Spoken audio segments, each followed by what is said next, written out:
Quand les Chinois disent 2029, ça sera 2029. Alors que les Américains, entre les républicains, les démocrates, tout ça prend beaucoup de retard. En plus, on voit que les budgets de la NASA, notamment autour du programme Artemis, sont souvent sacrifiés. C'est-à-dire de variables d'ajustement. La stabilité politique entre les démocrates et les républicains, c'est pas non plus forcément leur fort. Donc il faudra voir, mais effectivement, beaucoup, en tout cas, d'analystes n'imaginent pas les États-Unis réussir à retourner sur la Lune avant les Chinois. Vous mentionnez SpaceX. On va aller, je dis prendre de la hauteur, parce qu'on va aller rejoindre la station spatiale Tiangong, où viennent d'arriver 3 nouveaux astronautes chinois. On regarde l'image peut-être, j'en dis pas plus. Oui. Vous nous décryptez ce qu'on y voit et surtout ce que ça nous raconte aujourd'hui. Eh bien, on y voit 6 taïkonautes, puisque c'est comme ça qu'on appelle les astronautes chinois. Alors, on voit les 3, bien sûr, qui viennent d'arriver, et l'équipage qui est en train d'être relevé, donc Shenzhou 23 et Shenzhou 22. A priori, on se dit, cette photo-là, on la voit tous les 6 mois, puisque tous les 6 mois, il y a des rotations d'équipage dans la station spatiale chinoise. Là, ce qui change, c'est que d'abord, tout au bout de la photo, on voit la première taïkonaute originaire de Hong Kong. Ça, c'est une grande première dans la station spatiale chinoise. Et puis, on y voit aussi que parmi ces 3 astronautes, ces 3 taïkonautes, il y en a un, on ne sait pas encore lequel, ça va être déterminé plus tard, qui va rester 1 an. Et ça sera le record du séjour le plus long pour un Chinois dans l'espace. L'objectif, évidemment, c'est d'étudier les effets sur l'humain, donc la perte de densité osseuse, fonte musculaire, exposition aux radiations, le sommeil, la fatigue comportementale, psychologique, etc., mais aussi les systèmes de survie, recyclage d'eau, de l'air, les urgences médicales à gérer. Longue durée, elle rattrape en fait le retard, ce qu'ont déjà fait les Russes, les Soviétiques même à l'époque et les Américains. Il faut savoir que les Soviétiques ont fait ça très tôt, dès 1987-88, les 2 premiers à rester 1 an dans l'espace, Moussa Manarov et Vladimir Titov. Alors en Union soviétique, quand on dit 1 an, c'est 1 an, c'est pas 2 jours avant ni 2 jours après, 365 jours dans l'espace. Le record pour les Russes, puisque le pays a changé entre-temps, c'est Valéry Polyakov, 437 jours, parce qu'il y a eu un problème d'amarrage avec la navette spatiale. Il a donc dû prolonger un petit peu son séjour. Les États-Unis ont attendu beaucoup plus longtemps. Il y a eu plusieurs vols de 8-9 mois pour les Américains, mais le premier à s'approcher d'une année en orbite, c'était Scott Kelly en 2016, 340 jours. On n'est pas à 3 semaines près quand on parle d'1 an. Enfin, un Américain, Frank Rubio, en 2023, a passé plus d'1 an dans l'espace, 370 jours. Pourquoi ? Parce que le vaisseau qui devait le ramener au bout de 6 mois n'était plus en état de fonctionner. Donc là encore, un incident dont découle un séjour longue durée. Pour la Chine, le record, ce sont les astronautes de Shenzhou 20 qui étaient restés 204 jours. On s'en rappelle, là encore, ils avaient dépassé les 180 jours traditionnels des séjours chinois parce que leur vaisseau de retour avait subi un impact, ils n'avaient pas pu rentrer. Donc c'est tout ça qui va se jouer dans la station spatiale. Un Chinois va passer 1 an dans l'espace et je vous le disais, on ne sait pas encore lequel, ça sera déterminé au fur et à mesure de la mission. Ça en fait de longues heures et longues journées passées en apesanteur. Pas simple de taper la pause d'ailleurs comme ça pour toute une équipe. Je ne sais pas si on peut revoir l'image du jour, mais cette team chinoise qui a les pieds accrochés, en tout cas maintenus par des petits crochets au sol. Alors ils n'ont pas l'air malheureux de leur situation quand même. Voilà, ils ont le sourire aujourd'hui. C'est une mission évidemment importante pour la Chine qui illustre les ambitions de Pékin d'envoyer des humains sur la Lune d'ici à 2030. L'un des astronautes passera donc, Sylvain vient de nous dire, une année entière dans la station, une première cruciale pour le programme chinois d'atterrissage lunaire. Explication en images et on en reparle juste après, regardez. Lentement, le vaisseau spatial Shenzhou 23 s'arrime à la station spatiale chinoise Tiangong, palais céleste en mandarin. Ces 3 passagers rejoignent l'équipage déjà présent.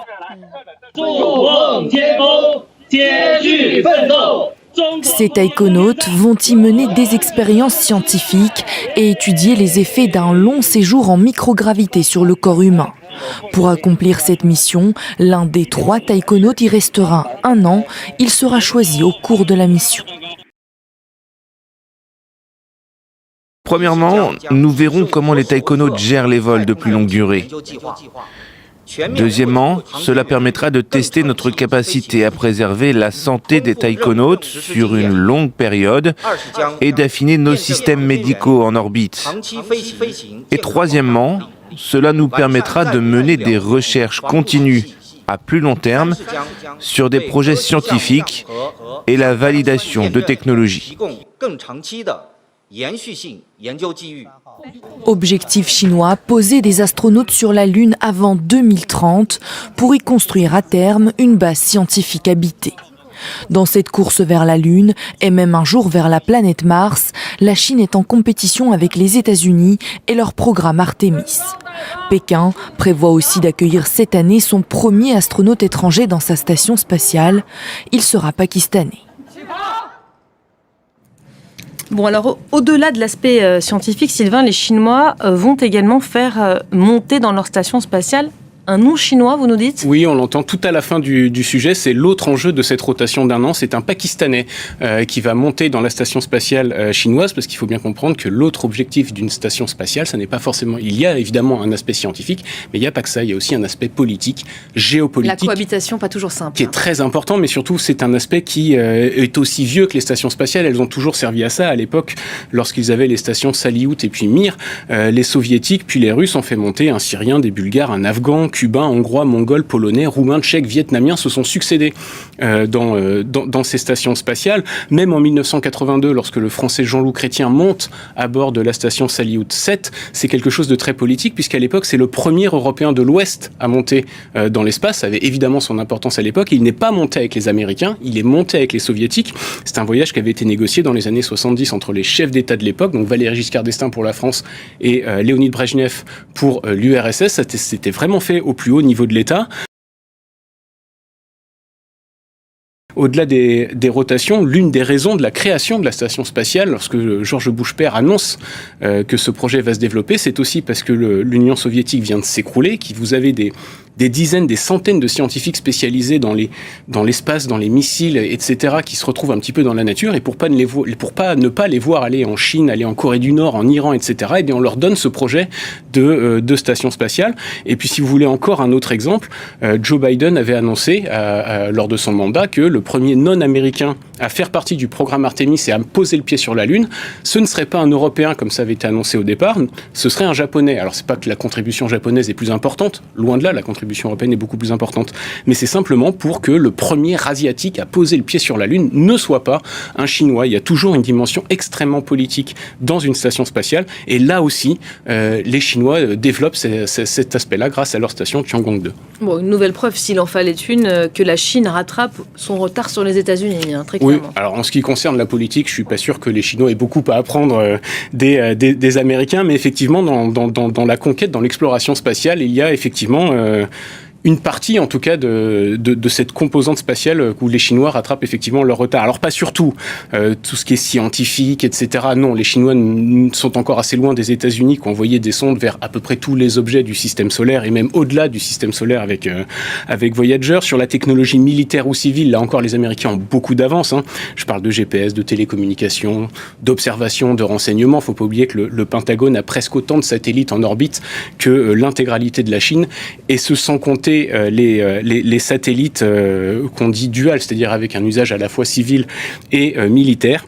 Mais en ce qui concerne l'exploration du voisinage de la Terre, donc la Lune, Mars, l'orbite basse, etc., et l'exploration humaine également, oui, les Chinois rattrapent leur retard à vitesse grand V. Regardez un petit peu ce qu'ils ont accompli en même pas 25 ans.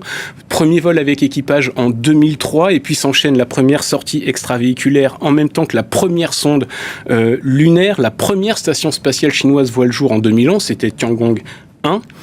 Premier rover lunaire, et puis ensuite un exploit incroyable, le premier rover posé sur la face cachée de la Lune. C'est une première mondiale, jamais personne ne s'était posé sur la face cachée de la Lune. Un retour d'échantillon lunaire l'année suivante totalement automatisé, et puis un exploit aussi considérable, le premier rover qui se pose sur Mars du premier coup avec des technologies assez complexes. Les Chinois ont montré que du premier essai, ils pouvaient maîtriser. Puis à partir de 2022, la station orbitale Tiangong 2, qui est occupée en permanence, on l'a dit avec des rotations de 6 mois. L'objectif de tout ça, c'est d'amener progressivement la Chine vers la Lune, d'amener un taïkonaute sur la Lune. Objectif pour les Chinois 2029. Pourquoi 2029 ? Pour que ça s'inscrive en fait dans les célébrations des 80 ans de la proclamation de République populaire de Chine. Voilà, ce serait effectivement un sacré symbole pour la Chine et les Chinois. Tout ça dans une logique de nouvelle course à la Lune contre les Américains encore.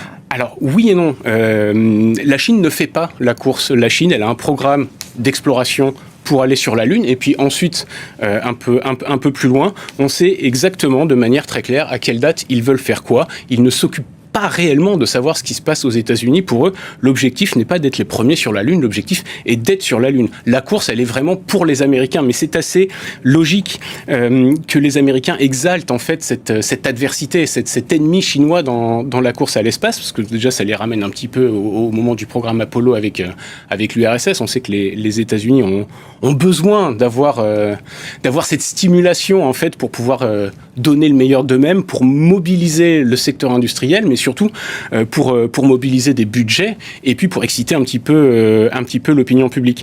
Mais je vous propose justement à ce propos-là d'écouter Jared Isaacman. C'était lorsqu'il a été auditionné par le Congrès avant sa nomination en tant qu'administrateur de la NASA. Donc c'était au mois de décembre dernier. Et on va voir un petit peu l'obsession chinoise du nouvel administrateur de la NASA.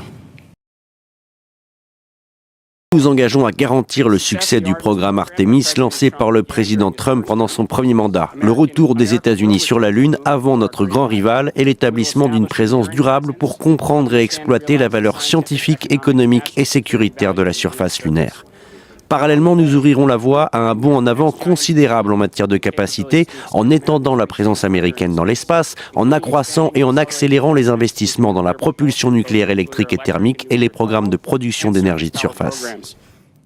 Donc pourquoi cette interview elle est intéressante, cette audition, parce qu'on y voit à la fois l'obsession chinoise, il en parle énormément, et en même temps on se rend compte qu'il n'y a pas de raison parce que c'est pas réellement le même enjeu, en tout cas pas à court terme. Jared Isaacman, là il nous parle de construire une base scientifique, il nous parle de développer de l'énergie, de sécurité nationale, etc. Il nous parle de choses qui sont un peu plus profondes, un peu plus sur le long terme, si j'ose dire, que de juste poser le pied sur la Lune. La Chine a le même objectif. La Chine aussi veut construire une base lunaire, mais pas vraiment dans les mêmes délais. La Chine se serait commencé à installer une base robotisée à partir de 2035 pour qu'elle soit opérationnelle en 2038, alors que les Américains, c'est dès qu'on pose un pied sur la Lune, c'est pour commencer à construire une base lunaire. Alors effectivement, ils posaient le pied ou reposaient le pied en premier pour les Américains. C'est évidemment spectaculaire, c'est évidemment ce qui va faire parler, surtout compte tenu des ambitions des uns et des autres. Mais j'ai envie de dire que on va pas exagérer, c'est pas anecdotique, parce que ça permet aussi d'affirmer sa suprématie technologique, mais c'est pas forcément le plus important. Finalement, c'est un peu comme quand vous arrivez au camping l'été. Plus vous arrivez tôt, plus vous pouvez choisir le meilleur emplacement. C'est ça, en fait, qui se joue sur le premier qui ira planter son drapeau sur la Lune. Oui, on imagine la tête des Américains si les Chinois arrivaient avant. Oui, ça c'est sûr que pour les États-Unis, ça ferait mauvais genre. Alors, il y a quand même quelque chose qu'il faut savoir, c'est que quand les Chinois disent 2029, Donald Trump ne sera plus au pouvoir, donc il n'aura pas à subir cette probable, peut-être, en tout cas, humiliation, mais la Chine est dans une logique, pour l'instant, où il faut atterrir sur la Lune, alors que les Américains, eux, veulent un atterrisseur lunaire réutilisable. Ça mobilise des technologies beaucoup plus complexes. C'est évidemment beaucoup plus dur. Et puis la Chine, c'est un budget constant avec un régime politique stable et constant. Donc il n'y a pas de fluctuation là-dessus. Quand les Chinois disent 2029, ça sera 2029. Alors que les Américains, entre les républicains, les démocrates, tout ça prend beaucoup de retard. En plus, on voit que les budgets de la NASA, notamment autour du programme Artemis, sont souvent sacrifiés. C'est de variables d'ajustement. La stabilité politique entre les démocrates et les républicains, c'est pas non plus forcément leur fort. Donc il faudra voir. Mais effectivement, beaucoup, en tout cas, d'analystes n'imaginent pas les États-Unis réussir à retourner sur la Lune avant les Chinois. Vous mentionnez SpaceX tout à l'heure. Ce vendredi avait justement lieu le 12e vol d'essai de la fusée géante développée par la compagnie d'Elon Musk, qu'on connaît bien. Et oui, effectivement, le Starship dans sa version 3, c'était vendredi dernier, donc la version 3 est encore plus grande, 124 mètres, nouveau propulseur, étage supérieur modernisé, moteur de nouvelle génération, un pas de tir flambant neuf, et c'est encore mi-figue, mi-raisin, comme souvent avec le Starship. Au rang des succès, la séparation s'est faite sans encombre, le déploiement de satellites factices a été réussi, ça c'est une première, l'arrivée de l'étage supérieur dans l'océan Indien, c'est ce qu'on voit là. Il est arrivé au bon endroit, il a explosé, mais c'est en tout cas ce qui était prévu. Tout ça, fait partie des choses plutôt encourageantes. Voilà, on voit l'explosion, mais au moins il explose au bon endroit. Au rang des échecs, il y a eu un problème de propulsion au décollage, l'insertion orbitale était loin d'être optimale, et un réacteur qui ne fonctionne pas. Le premier étage, lui, n'arrive pas non plus au bon endroit. Bref, il y a encore des choses qui vont pas. On va dire qu'il y a du mieux, mais il y a encore beaucoup, beaucoup de travail, surtout que le programme Artemis prévoit un retour d'un Américain sur la Lune en 2028, autant vous dire que quand on voit ces images-là, on se rend bien compte que pour l'instant le Starship n'est pas prêt. on l'imagine mal prêt en 2028. C'est finalement, on a l'impression que le Starship, c'est un petit peu comme les projets d'accord de Donald Trump avec l'Iran, quoi. Plus on pédale moins fort, moins on avance plus vite. Voilà, on fait la métaphore. Il faut suivre. Aujourd'hui, Sylvain est inspiré. En mars, dans tout ça, on sait que c'est aussi l'ambition de ces deux grandes puissances. À plus ou moins long terme, ça a été une obsession pour Trump qui, quand même, semble se raviser. Oui, on se rappelle que son discours d'investiture, il voulait un Américain sur Mars avant la fin de son mandat. Bon, on sait que ça n'arrivera pas. Les Chinois ont un programme qui est assez clair, qui ne prévoit pas encore d'humains sur Mars, mais qui prévoit des missions plus lointaines jusqu'à Neptune dans les 10 ans qui viennent. Un retour d'échantillons martiens dont le départ est prévu en 2028. Et puis pour les États-Unis, vous l'avez dit, Mars, ça vient. Même si Elon Musk, après, ou juste avant ce vol du Starship d'ailleurs, a annoncé un vol habité vers la planète rouge, mais sans annoncer de date. Tout juste sait-on que le voyage va durer 2 ans. Mais bon, on va commencer par faire les choses dans l'ordre et se concentrer sur la Lune, voilà, dans un premier temps. Belle étape. C'est suffisamment loin comme ça. Belle ambition. C'est assez compliqué comme ça. Voilà, et coûteuse aussi. Merci.